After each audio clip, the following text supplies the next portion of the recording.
Okay, so as you can see, I decided to go with no pickup rings.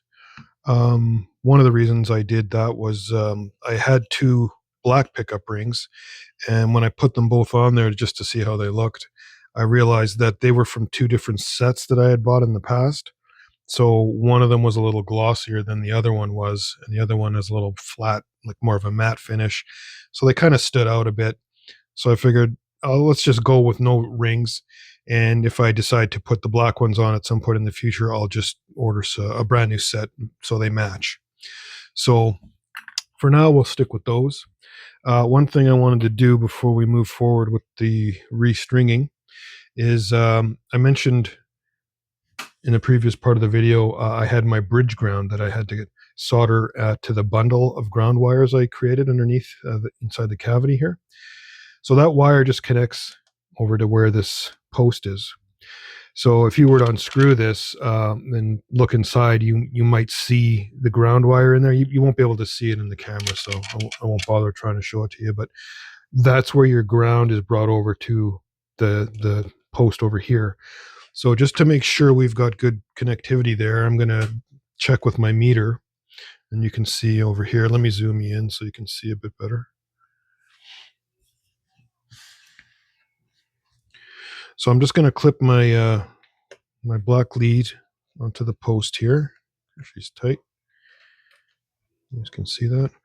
So we're going to do the same thing we did before. We're going to look for our meter to zero out when we make our connection there. So just like that. So we should be able to check our connections at all these points along this path here to make sure our ground is good. So let's start with the switch. So we got our good connection there. Pot, volume pot, and the tone pot, all good, and our output jack. Okay, so we've got good ground. We've already proven this part of the circuit, but I just wanted to make sure that my connection to the bridge post over here, that I didn't break it or pull it out or whatever. But we know it's good because we've got connectivity between the two there. So that will do it for that. And I think I just got a nice new batch of Ernie Ball strings in the other day. So I think just for a change, we'll put some Ernie Balls on this guitar. I had the Diodario on there before, a set of 10s. I'm going to use the same gauge of 10s with the Ernie Balls this time. So I'm not sure if it'll make a huge difference. It'll probably sound a little bit different, but we'll see when we get the strings on. So grab the tailpiece and the bridge. Now, what I like to do with the tailpiece is I like to put all the strings through the tailpiece first, and then I'll hook them on to the posts and over the bridge and get it strung up that way. That way you're not pulling one string at a time through here, because this thing is just sitting in here like loose, right? So you don't want it flopping around while you're putting on one string at a time. So, I mean, you can do whatever you want, but I would recommend that would be probably a better way to do it. Prevent you from damaging your guitar. So let me move the camera over here so you can see.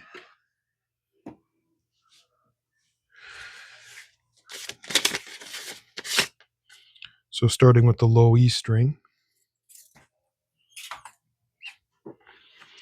and just feed it through like that. Okay.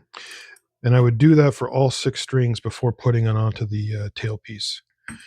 So I'll just do that now. I'll just probably double speed this during the edit so you don't have to watch this all.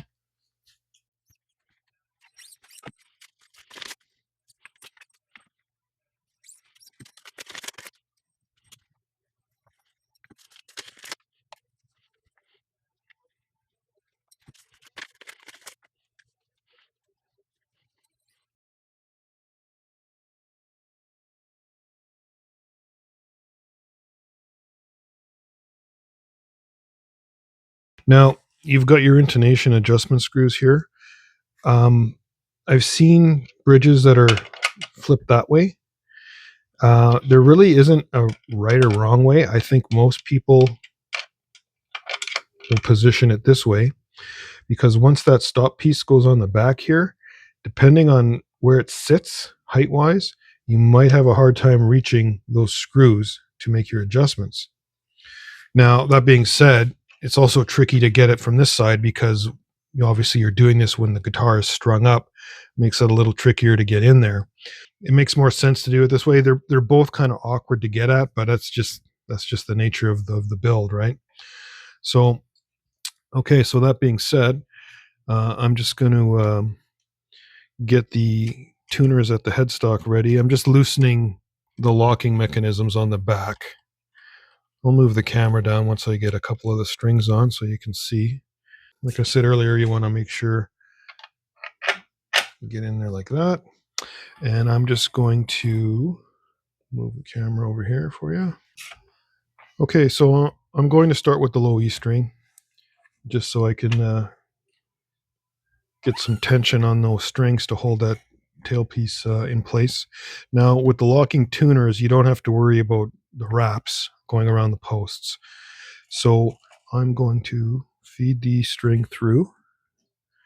Just want to line up the hole. So there, that hole, so you can see when I get the string in there, is almost, there we go, like straight up and down. I'm just loosening the tuner. I'll show you that in a minute.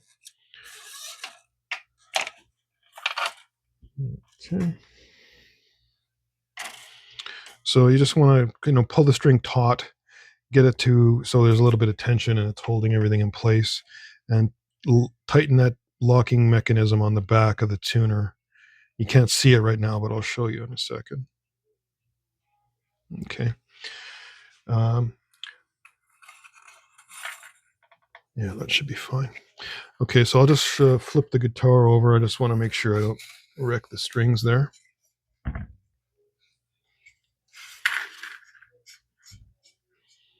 So there's those locking mechanisms. So just loosen those off, all of them, and then slide your string through and tighten them up. Okay, so it's just tightening them. There's not much to see. So I'll do that for the remaining strings. Okay, we're going to start the setup on the guitar now. We'll start with the neck relief first. What you want to do is take your capo, put it at the first fret, like so. Then you take your finger and depress it at the 17th fret on the low E string, or where your guitar neck joins the body of the guitar is also a good place to put your finger for that. Now, we've put the same gauge strings on as we had previously, so these are 10s, and I don't expect there to be a significant change in the neck relief, if any. And I had it set at about 8/1000ths of an inch before, so I'm going to start with that, see how it is. Take my measurement at the 7th fret and at the 8th. Yeah, that's pretty good. I'll check it with a 10/1000ths of an inch gauge as well, just for a comparison. Yeah, I can feel a difference there. So this gauge is a little too fat for that. So I know I'm sitting at around 8/1000ths. So you could aim for 10/1000ths if you're not sure what relief setting you want to use for your guitar. 10/1000ths is a good starting point, and then you can adjust it, to your personal preference. I've played this guitar with 8/1000ths of an inch, and I like it. It seems fine. There's no buzzing. When I did the kit build, I did some fret work on this guitar, so the frets are nice and level. The neck's nice and straight. So it likes 8/1000ths of an inch. So I'm just going to leave it there. Okay, so put the guitar on the bench now, and we'll move on with the setup. Before we move on with the rest of the setup, I wanted to show you how to do a adjustment to your neck relief. We didn't have to in this case, but just to real quickly show you, take your adjustment wrench, whatever size wrench your guitar requires, and in this case, the adjustment is up here at the headstock.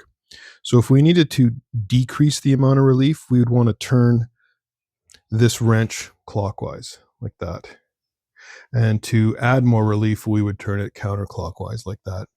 Now, when you're making these adjustments, you just want to make small adjustments, you know, quarter turn, eighth of a turn of the actual adjustment nut, and then go back, take your measurements. Good idea to wait maybe 10-15 minutes just to let the guitar settle a bit with that adjustment, but it'll give you a good idea of what you're dealing with.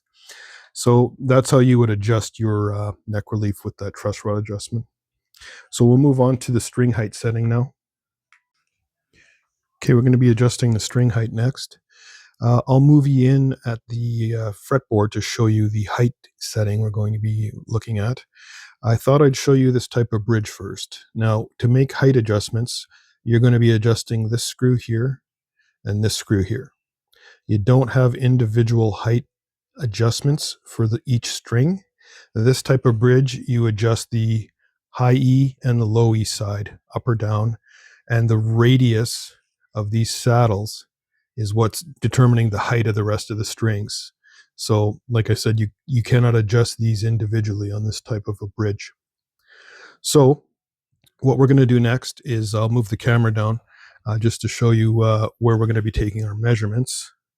And in this case, you know, this is kind of a Gibson style of guitar, and we're going to use Gibson specs here.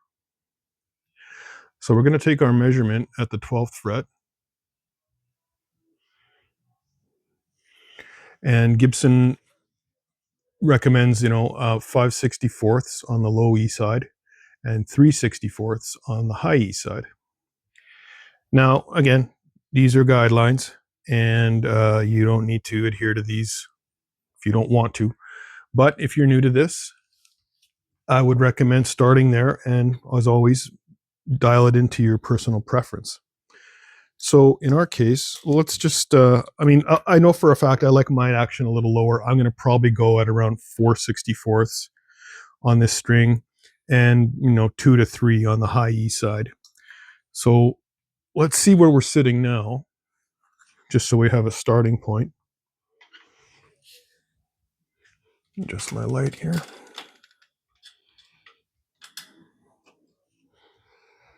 Okay, so we're sitting at around 4/64ths right now. And on the high E side, yeah, about 4/64ths as well. Okay, so I'm going to drop this low E down to around just a little bit, just so it's just a hair underneath 4/64ths. And then I'm going to drop that high E side down to about 3. And again, that's my kind of a personal preference. And I'll tweak it from there just to see how it is. But let me just slide you back over here. Okay, so back at the bridge here, we're going to make our adjustments with these 2 screws. Now, your bridge may vary a little bit. Like you may have a larger size thumb wheel, they would call it, down here. And you'll be able to usually literally like use your thumb to make that adjustment. In this case, we're going to need to use a screwdriver. You can't get enough of a grasp on that this knurled part of this wheel here. So since we're going to lower our strings, probably don't need to worry about releasing any string tension here. If you were going to raise these saddles, or I'm sorry, this bridge up, I would recommend decreasing some of the tension on those strings just to play it safe. So to decrease, just take your screwdriver and we're going to turn clockwise. So we're going to go like that. Okay. Now it's going to drop that side down. Same with this side. And I'm giving it, let's go half a turn, see where we're at. Because both sides were sitting at around 4/64ths. So to go back to the 12th fret and take our measurement again.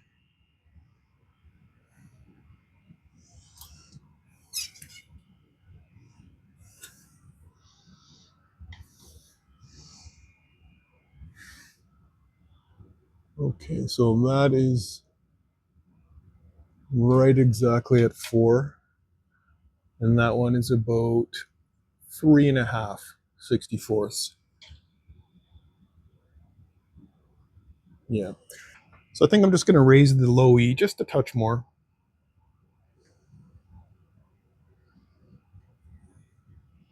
Get it a little closer to 4.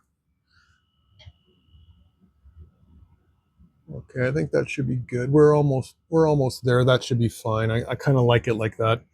And I know from past experience that this guitar will accept that kind of a low action. I could probably go a little bit lower, but I was finding it just too hard to play when the action is that low. Um, but again, it's personal preference. So you adjust it how you like. And that's it for string height adjustment. Okay, next thing I'm going to be doing is checking the first fret string height, which is basically the slots here in the nut, how low or how high they are, and if we need to cut them a little lower to make everything nice and easy to play up in this area of the fretboard. I know from previous playing that the D string is a little high, and the B and the E string may need a little adjusting as well. So we'll get our adjustment gauges out, and I'm going to be using the Music Nomad height gauges. And we shall start with the low E and the A string using the 20 thousandths gauge.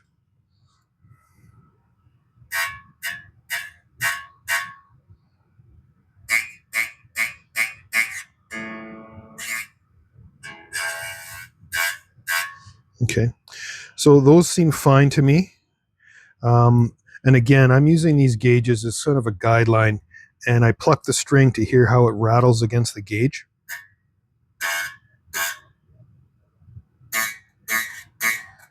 So you can hear how they sound quite similar to each other.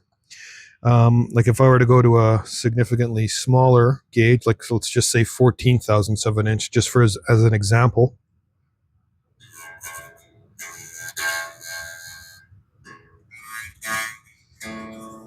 Like you can still hear the string buzzing against the gauge, but it's ringing out much more clearly. Okay, so Music Nomad recommends taking these measurements in the playing position, which I would agree with, but I find it much easier to do it this way, and it's also easier to film. Let's move on to the D and the G string, and their gauge recommends 18 thousandths of an inch. So I know the D string is high.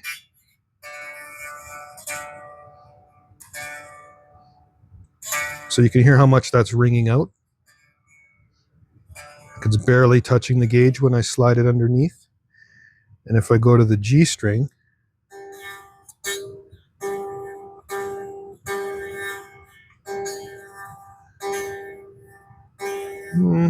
the G string could use maybe a little bit, but the D string definitely could use a bit of a filing. So for comparison purposes, let's jump back to the 20th of an inch and check that D string.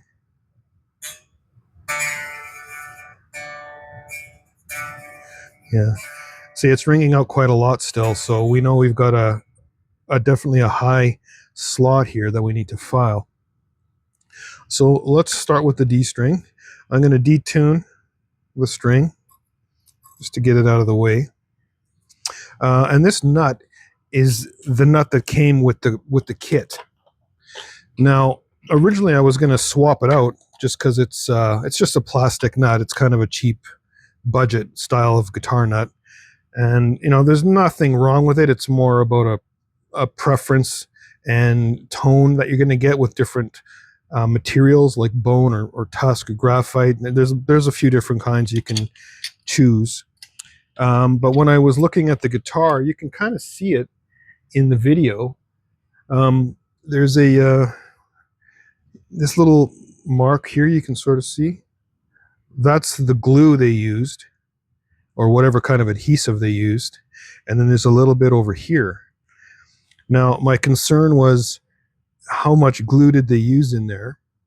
What type of glue is it? And sometimes these things can be a real bear to get them out.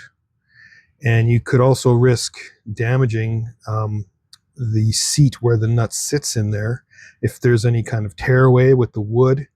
Like this particular neck is maple, so it's pretty strong, but you never really know until you start messing around there. So I thought, you know what, let's just leave it Maybe one day down the road I'll attempt that, but for right now, I mean, it's functioning fine. There's no reason to change it other than preference. So I'm just going to leave it for now.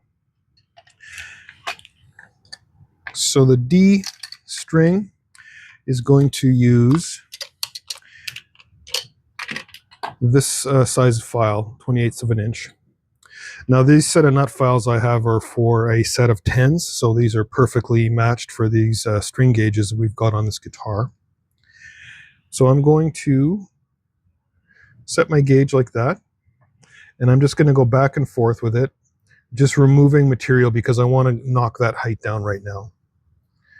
And because this is plastic, you're going to want to watch what you're doing here. These are diamond coated files, so they'll file in both directions.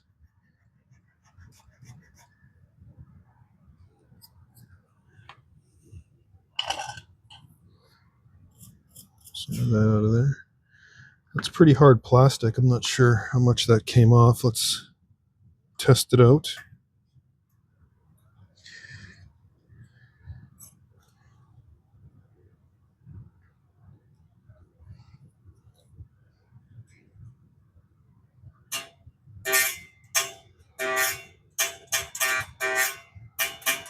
Yeah, well, definitely took it down.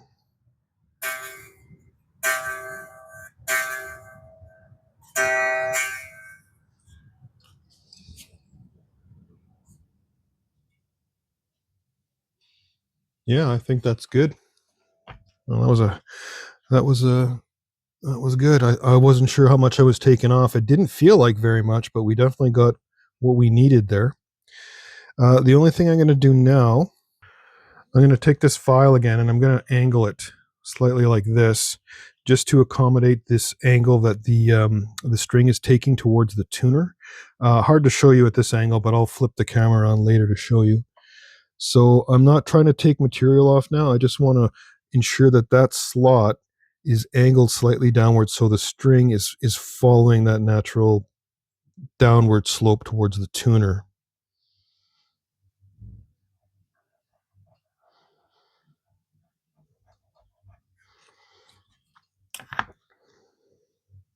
Now this is something that takes a little practice when it comes to filing nut slots, because if you take too much off, you might risk having the slot too low, and then you're going to have a lot of buzzing and what have you. But I think we're okay there. Yeah, I think we're okay there. Now that G string might need a little attention as well. Okay, I'm not sure what happened there. My camera just decided to turn itself off for some reason. So back to this G string. Just going to take a tiny bit off. Use the appropriate file. Now, considering how much we took off with the D string, I'm just going to give this a couple of passes and then a little bit on the downward.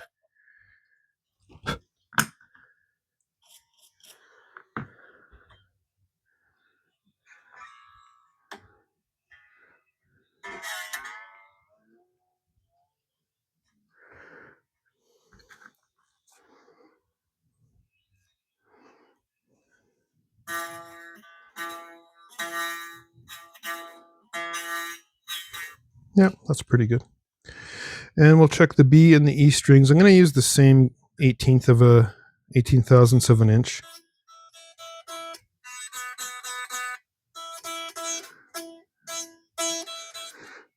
I think that's okay.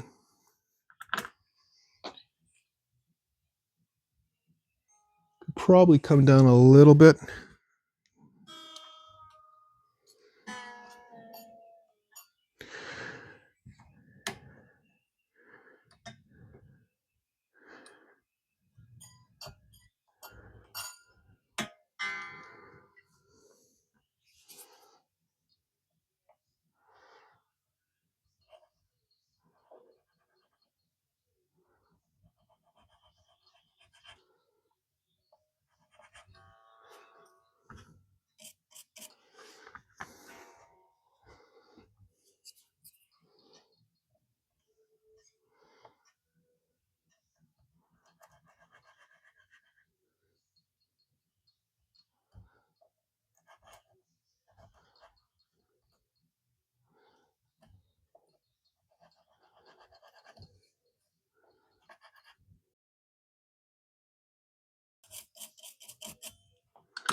Okay, I'm just going to tune all the strings up to pitch now.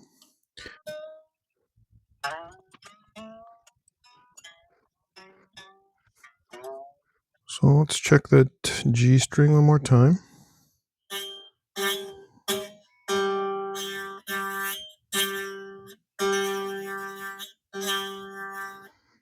Yeah, happy with that.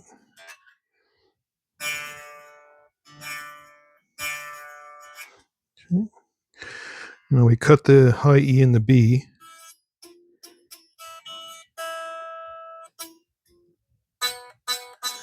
Yeah. We didn't take very much off there, but it's enough to make a difference.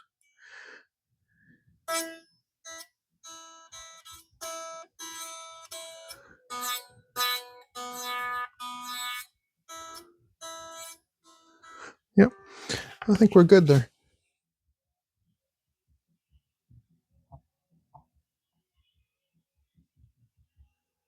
Yeah, I could maybe go a little further, but I think we're okay.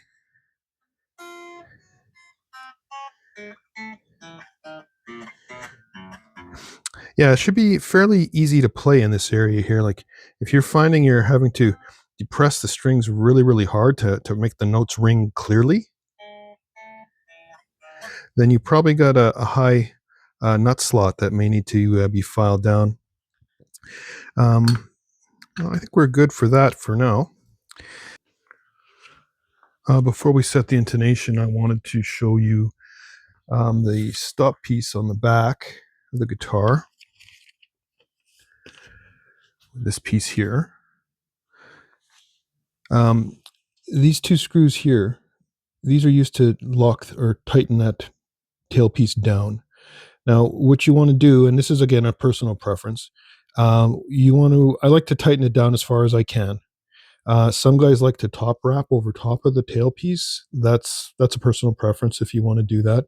I think a standard way is the way you're seeing it here, where the strings come in through the back and then up over the saddles. This is a little higher because I'd taken all this stuff apart when we changed the strings, right? But to tighten these screws down, you can use a screwdriver, but most people don't have a screwdriver that big. What you don't want to do is use a screwdriver that's too small. See how it's moving around in there? That's way too small. You're going to likely chew that up pretty badly. Now, you can get the large screwdriver if you can find one, or you can take a cloth and use, the biggest screwdriver you can get, fit it inside the groove like that so it's got more grab, and it'll lessen the chance that you're going to damage something. I like to use a coin. In this case, a Canadian quarter is like the perfect size for that. So I'm just going to turn these screws. They're pretty close to, yeah, they were pretty much, okay, yeah, they're as far as they can go. Okay, so that's how you would adjust those. One thing you want to make sure of is that the strings aren't touching the bridge here.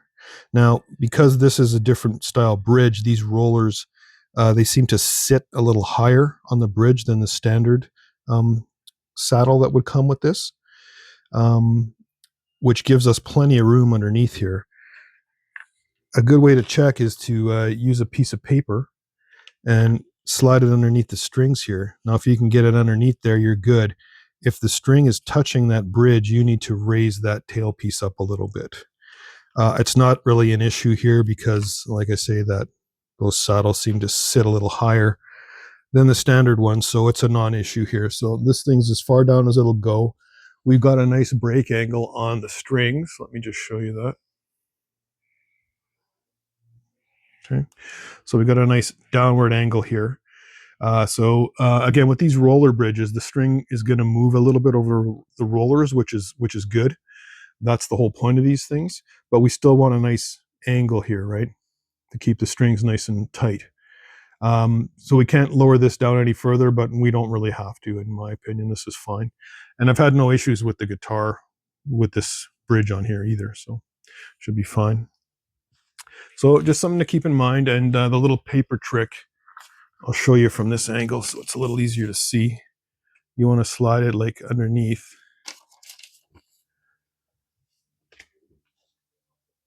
Like that. Now there's lots of gap here, so it's kind of pointless, but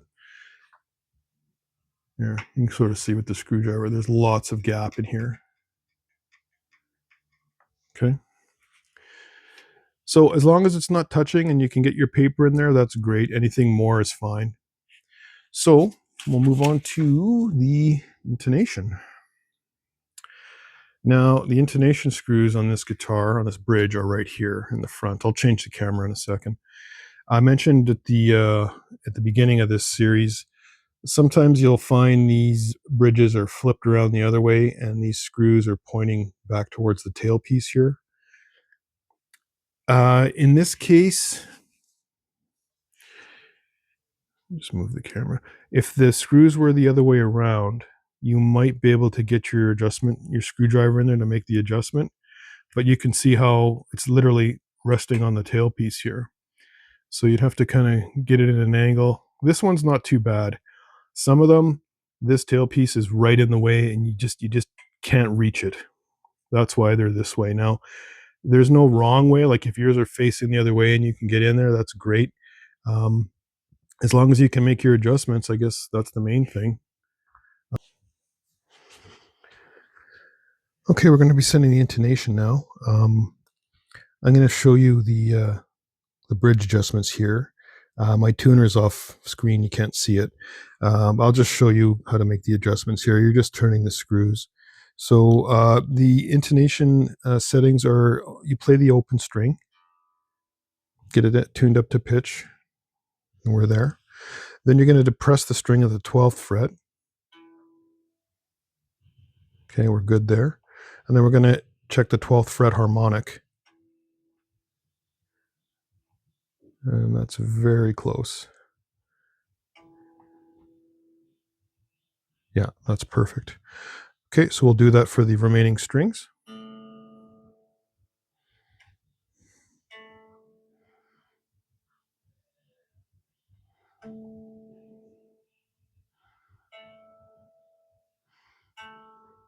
Okay, the A string's a little bit flat. So what we're going to do is we're going to adjust this saddle on the A string and bring it forward towards the headstock. Now, to do that, we're going to tighten this little adjustment screw here. And we're going to turn it clockwise to pull the saddle forward. Just like that. And retune your string.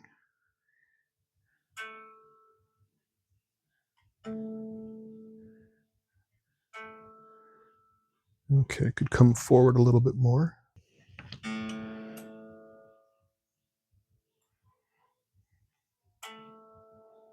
Okay, there we go.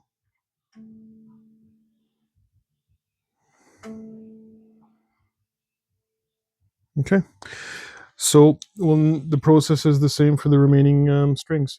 If your string was a little bit sharp, you would need to turn your adjustment screw counterclockwise to push the saddle back towards the stop piece here. Because these are roller saddles, makes the intonation setting a little easier because normally you would want to decrease some of the tension on the string to make these adjustments, but I find you don't really need to with the roller saddles because the string will just roll right over top of the roller. So it makes the intonation setting a little bit easier. So I'll do that for the remaining strings and get it all up to pitch and intonated properly. And then the final setting will be the pickup height. Last up, we're going to do the pickup height settings now. For humbuckers, I think generally speaking, 5/64ths of an inch on the bass side and maybe 3/64ths on the treble side is kind of a good starting point. There was no recommended height settings for these pickups. These are FLEOR pickups. And so I'm just going to usually just go with that, and then I dial them in myself and make sure they're balanced and everything sounds equal between the two. So I'll show you the height setting on the neck pickup here. So we're going to aim for 5/64ths on the bass side and make any adjustments later on. So where we're sitting right now, oh, actually, yeah, it's about 5/64. Oh, that's pretty good. And on the treble side, we've got about 4/64. So I think I'm just going to leave it there and hear how it sounds. We'll check the bridge pickup while we're here.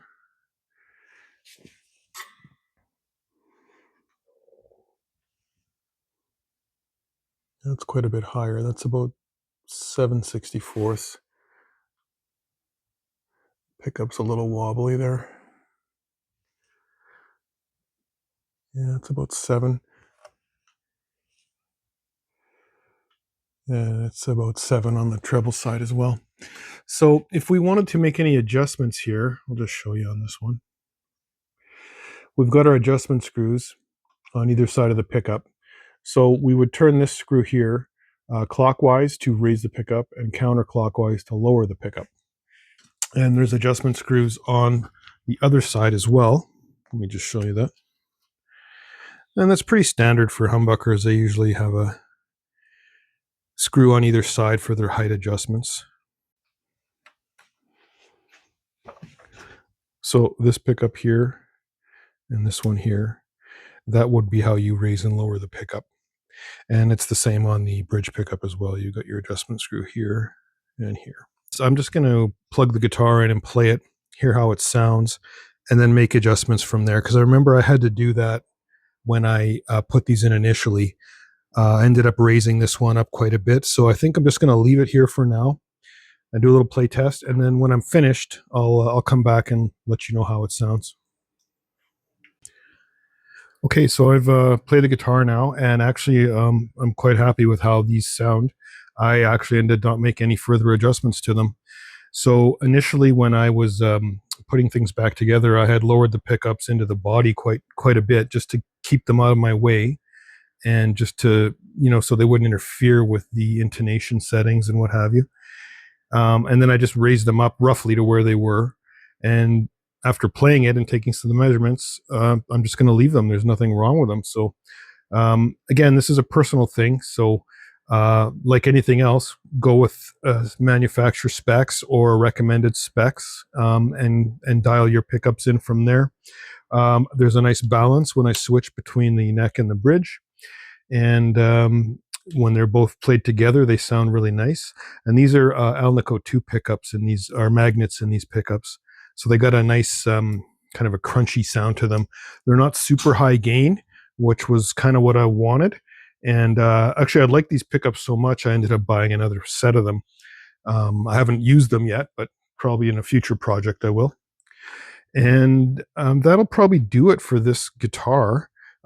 I'll just zoom you in a little bit here so you can see those control knobs. They have a nice color. They sort of match the finish on the guitar that I chose to go with. And it's just got a black selector knob. And yeah, I think it looks nice. I'll just give you a better view of things here. And there's the headstock. I do have a truss rod cover. I don't usually put them on because I find if I got to take them on and off, you kind of risk stripping out those little screws that go in there, those 3 holes there. And like if this was someone else's guitar, obviously I'd put that back on. But since it's mine, I usually leave my truss rod covers off because I'm going in there and adjusting them throughout the year, depending on the season and what have you. So that'll do it for the Flying V kit. I may make another video on this guitar depending on if you guys are interested in knowing a little bit more about the build itself. I had built this guitar before I started recording stuff for YouTube, so I don't have anything to really show you other than just talk about it. I touched on it a little bit in part 1, just kind of a quick overview, but if you're interested in more detail, I can make another video getting into the detail a little bit more and the process I went through to put it together, the upgrades and the finish work I did, that kind of thing. But I'll put links for all the upgrades that I put on the pickups, the bridge, the control knobs, some of the electronics and what have you, the tuners. I'll put all that in the description if you guys are interested in buying that stuff for yourself. And I think we'll just wrap it up there. There's a final view of the Flying V. And really good kit. I'm quite happy with it. I would recommend it. If I can find the link for this guitar, I'll also include that in the description. Last time I checked, I don't know if they still make this Flying V style anymore. I did see that Leo Jaymz made like a Randy Rhoads style, like a Jackson style of Flying V that's got the offset tail on the end here, this little horn, and it's sharper edges to them. But I didn't see this one, and the Randy Rhoads one had a Floyd Rose style bridge with the one pickup. So I don't know if they still make these, but I'll check, and if they do, I'll include the link. But that should do it for now. Thanks again for watching, and we'll see you in the next one.